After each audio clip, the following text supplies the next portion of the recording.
figure in the center with her arms outstretched is meant to represent integrity.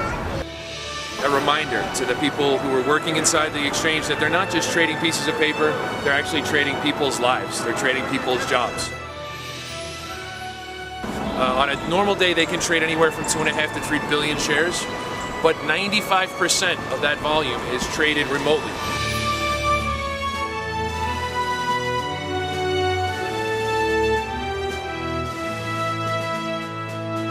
Now, he made it a bull in the late 1980s by a Sicilian artist. His name is Arturo de Modica. He paid for this statue himself. It cost him $360,000.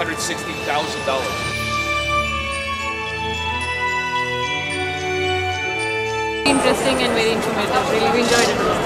Yeah, we would have missed a lot of details without this tour. Oh, yeah, excellent. Excellent. He has a lot of knowledge about the stuff and the buildings, and it was pretty nice. Yeah.